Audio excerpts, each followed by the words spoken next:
No segundo domingo da Quaresma, a palavra de Deus define o caminho que o verdadeiro discípulo deve seguir.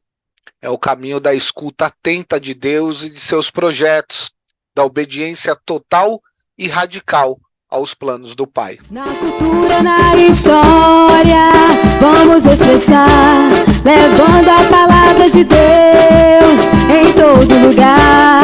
Vamos lá, fazer e ressoar, ressoar a palavra de Deus em todo lugar. Fazer e ressoar, ressoar a palavra de Deus em todo lugar. Saudações, queridos irmãos e irmãs, bem-vindos ao canal do Padre Chinaka. Eu me chamo Chinaka Justin Berry, o padre da Congregação dos Oblatos de São José, e neste domingo, o segundo domingo da Quaresma, trazemos ao vosso redor a reflexão dominical com os leigos. Isto é a nossa atividade semanal para envolver os leigos, ajudar e deixar os leigos conhecer mais a palavra de Deus, principalmente baseando-se no Evangelho do dia. Comigo nesta vez está o nosso convidado, o Marco Ferrão. Bem-vindo ao canal do Padre Chinaka. Olá, Padre Chinaka. É um prazer estar novamente aqui no canal, nessa missão semanal que nos é colocada, né, de falar do Evangelho para os leigos. Espero que todos vocês que estão nos acompanhando, que estão nos assistindo, aproveitem bastante e disseminem essa palavra pelos seus amigos, seus familiares, né? Compartilhe aqui conosco, falando nos comentários o que você está achando, né? Isso é bem importante para a gente, traz engajamento para o vídeo, então, se for possível, curte, compartilhe o vídeo também, para que a gente esteja sempre em evidência aqui no YouTube. Muito bem, vamos iniciar agora, como de nosso costume, com a oração, invocando o Espírito Santo. Em nome do Pai, do Filho e do Espírito Santo. Amém. Vinde, Espírito Santo, enchei os cheia os corações corações vossos fiéis e acendei neles neles o fogo do vosso amor. Enviai Enviai o vosso Espírito e tudo será criado e renovareis a face da terra. Amém. Amém. Do Pai, Filho e do Espírito Santo. Amém. Jesus, o Messias, o Filho de Deus, está a caminho de Jerusalém e a viagem terminará em sua prisão, em sua condenação, em seu escárnio. Ele será ridicularizado, ele será chicoteado, ele será reduzido ao nível que a própria Bíblia diz: maldito o homem que for pendurado no madeiro. E ele será pendurado em uma cruz e morrerá. Jesus sabe, ele sabe que isso será demais para seus próprios discípulos suportarem. Aqueles que muito em breve gritarão no domingo de Ramos: Hosana ao Altíssimo, e darão as boas-vindas aos Messias. Todos se dispersarão e o deixarão sozinho. Ele sabe o que é estar à beira do desespero, a uma curta distância da sensação de que foi abandonado e deixado sozinho. E ele sabe que essa grande decepção encherá o coração de seus discípulos, que se espalharão em todas as direções quando ele for preso no jardim. No Evangelho de hoje, Jesus leva os seus 3 discípulos preferidos, Pedro, Tiago e João, a um alto monte, o sagrado Monte Tabor. E sabemos que tudo de importante nos evangelhos e na Bíblia acontecem em uma montanha alta. Ele sobe a montanha e de repente algo muda. Os discípulos veem que 2 pessoas apareceram de repente. Um, é claro, é Moisés, que subiu a alta montanha para fazer uma barganha com Deus, que haveria uma aliança de amor que duraria para sempre entre Deus e seu povo, os filhos de Israel.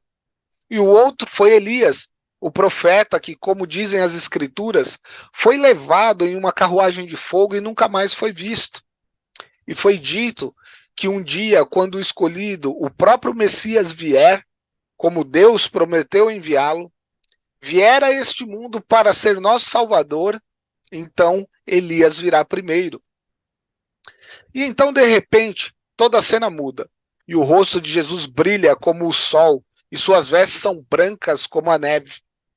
Pedro se deixa levar, ele não sabe o que está balbuciando, pois está no meio de um transe como os outros dois, e diz primeiro: Jesus, é bom estarmos aqui, mestre.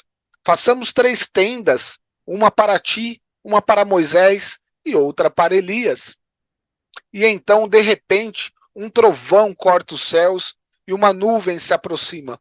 Uma nuvem que é o sinal e o símbolo da nuvem que os guiou por todo o deserto por 40 anos, até que encontraram a terra prometida. A voz de Deus vem da nuvem e a voz diz aos discípulos, que agora estão quase fora de si, diz aquelas palavras imortais: Este é meu filho amado, no qual eu pus todo o meu agrado. Escutai-o.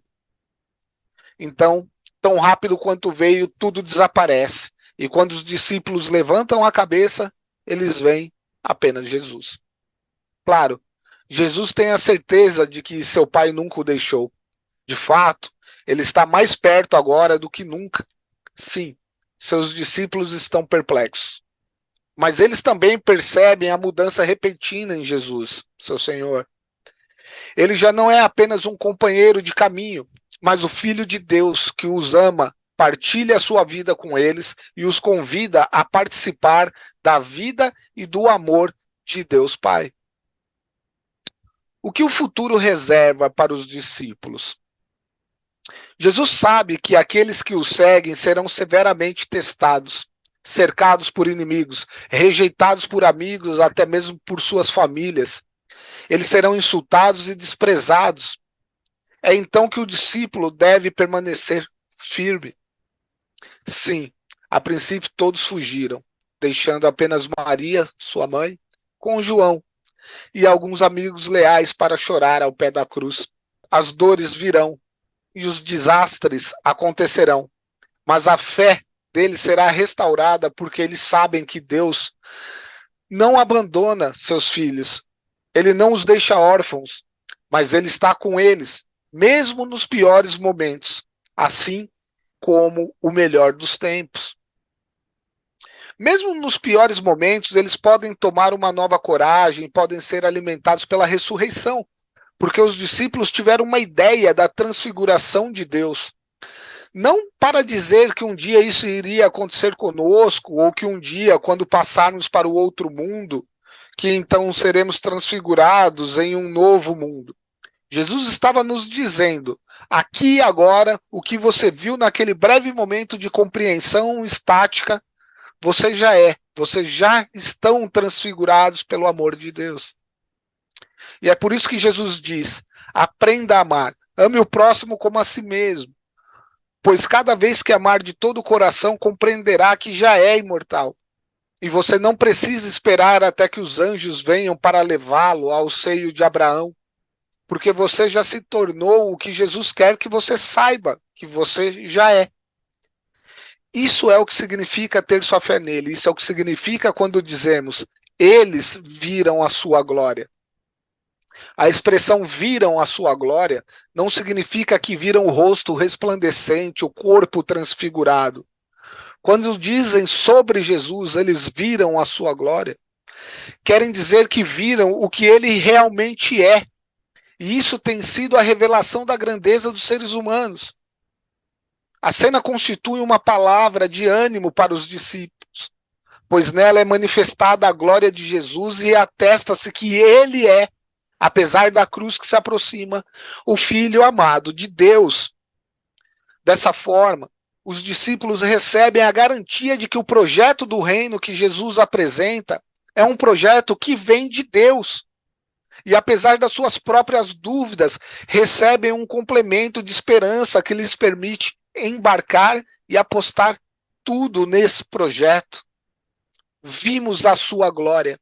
Significa que vimos o que ele realmente é por trás dos pequenos lugares onde ele se esconde, a profundidade, o encanto e a importância do que significa ser um ser humano.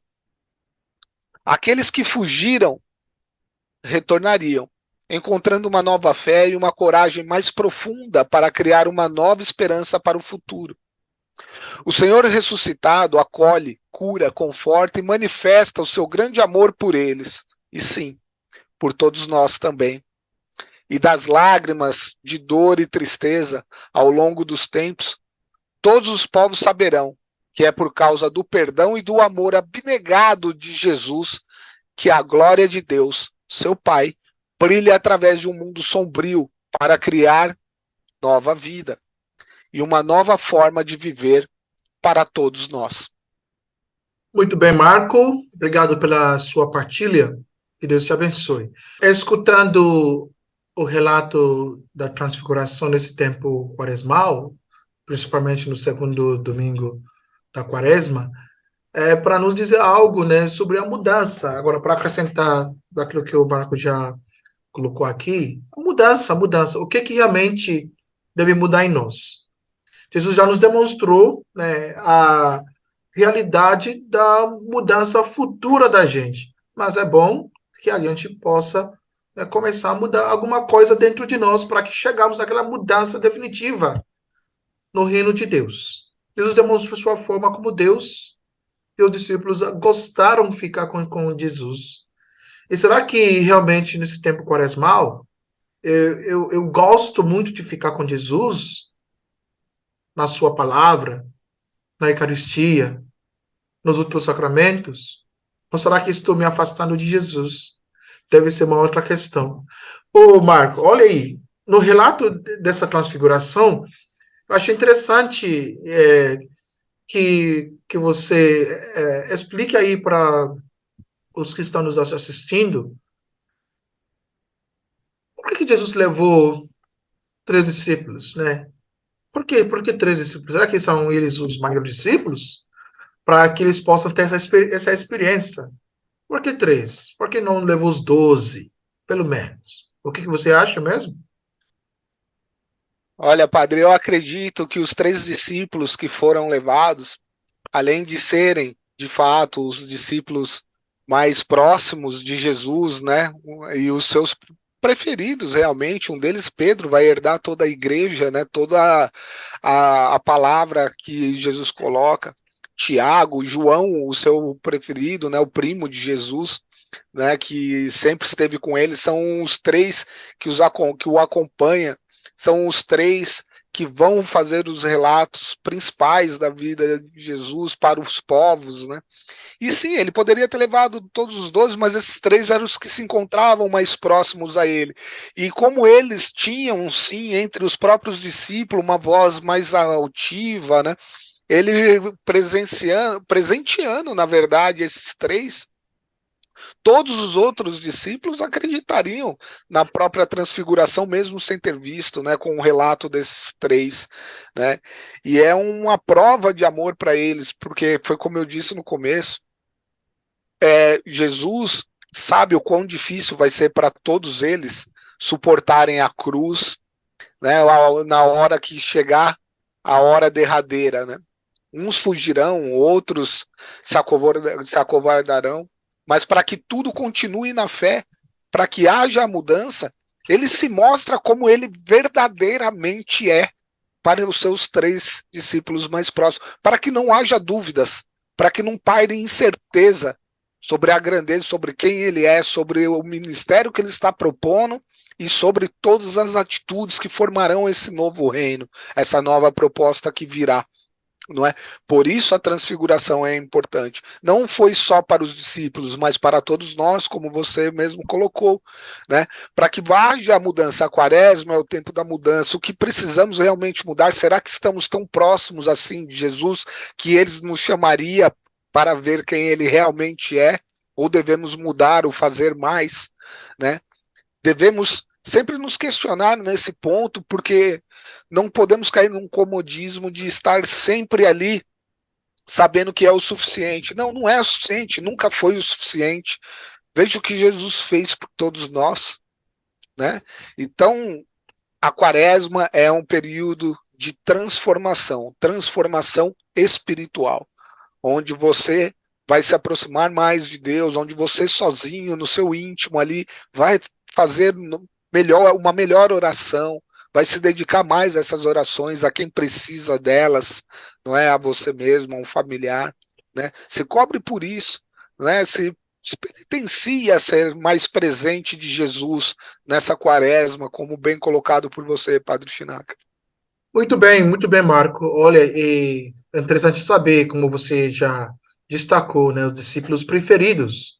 Embora que Jesus levou esses discípulos preferidos para ter essa experiência, queridos irmãos e irmãs, você também é um discípulo missionário preferido por Jesus, para que tenha, nesse tempo quaresmal, uma experiência de transfiguração com Jesus na palavra e da Eucaristia. E mais uma coisa, Marco, eu acredito que a aparição de Moisés e Elias nessa experiência de Jesus, né, de transfiguração, como que a Bíblia falou, que representa a lei e os profetas. Isso tem muito a ver conosco nesse tempo quaresmal.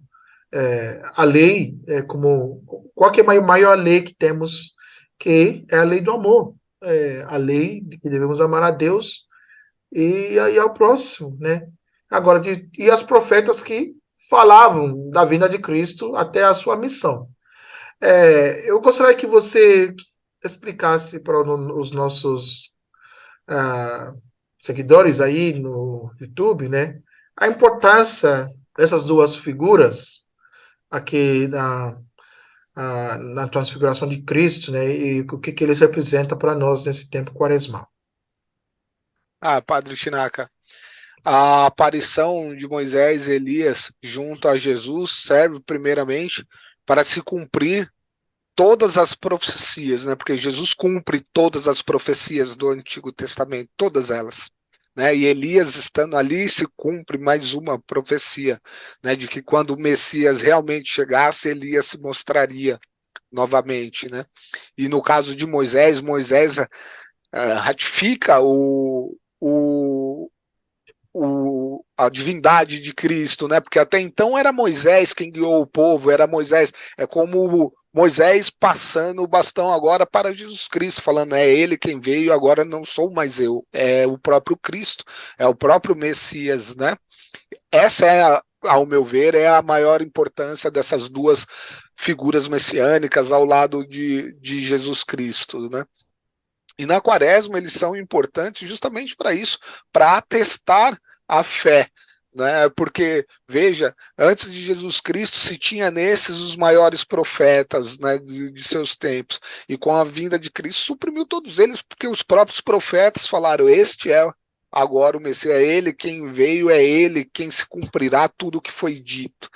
E na época da quaresma, você presenciar internamente Jesus Cristo, né, sendo a grandeza da sua obra, né, refletir sobre todos esses acontecimentos, né, desde Moisés até a própria chegada do Cristo, né, é algo que serve como transformação espiritual mesmo, que você está no caminho certo, que você segue a verdadeira fé, que você está próximo do Cristo. Esse é, pelo menos, a visão que eu tenho dessa passagem, né? Tá certo mesmo. Muito obrigado. E eu gostaria que você agora ah, terminasse essa nossa reflexão, né? Resumindo tudo em umas palavras poucas. Veja, padre, em nossos dias, muito pouco se fala do céu. A consequência trágica disso é que, sem olharmos para a glória futura que nos espera, as cruzes desta vista parecem absurdas e, pouco a pouco, vão se tornando até mesmo esmagadoras. Para muitos irmãos que estão sedentos de algo que lhes conforte e os anestesie das dores inevitáveis dessa existência, é tentadora a ilusão de esquecer-se definitivamente das verdades eternas e transcendentes para apegar-se às mentiras deste mundo e às sensações banais. Deus é eterno, é abandonado e trocado então por um casamento que finda com a morte. Deus é trocado por um bom trabalho que finda com uma crise. Deus é abandonado com a velhice ou com a invalidez, ou pelo culto idolátrico ao próprio corpo, que no fim se transformará em um punhado de cinzas. Em resumo, muitos não querem o céu, o qual se alcança após muitos sofrimentos. O que querem é amar tendas no Monte Tabor. Isso é, nesta vida terrena, alimentando a imagem de uma vida fácil e sem sofrimentos. Acontece que, infelizmente, não sofrer não é uma opção. Aqui nesse mundo somos todos os herdeiros de Adão e Eva. Sofrem igualmente justos e injustos. Sofrem casados, sofrem solteiros e sofrem celibatários. Sofrem crianças, adultos e anciãos. Sofrem homens, mulheres, sofrem, enfim, sem exceção, todos os seres humanos. A escolha que precisa ser feita é se queremos a cruz com Cristo ou sem Ele. Se queremos passar pelas dores desta vida ancorados na esperança cristã ou entregue ao desespero dos mundanos. Por isso a quaresma é tão importante. Reflita sobre todos esses fundamentos e se transforme espiritualmente. Muito obrigado, irmãos e irmãs. A mensagem deste segundo domingo de quaresma é muito clara, para que possamos continuar progredindo nas práticas da justiça e da caridade e nas virtudes de Cristo. É bom pedirmos a graça para colocarmos tudo isso em prática.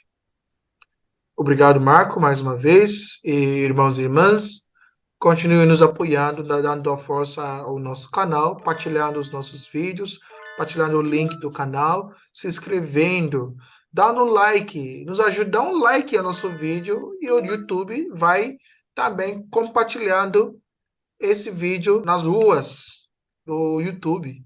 E queremos já agradecer vocês, desde já, né?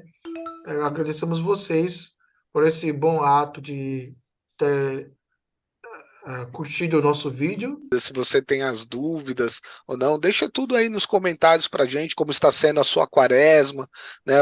Qual é a transformação que você está conseguindo fazer nessa quaresma, né? Deixa tudo para a gente aqui, é sempre bacana saber que a gente nunca está sozinho, não é? O Senhor esteja convosco. Ele está no meio de nós. Abençoe-vos, Deus Todo-Poderoso, Pai e Filho e Espírito Santo. Amém. Amém.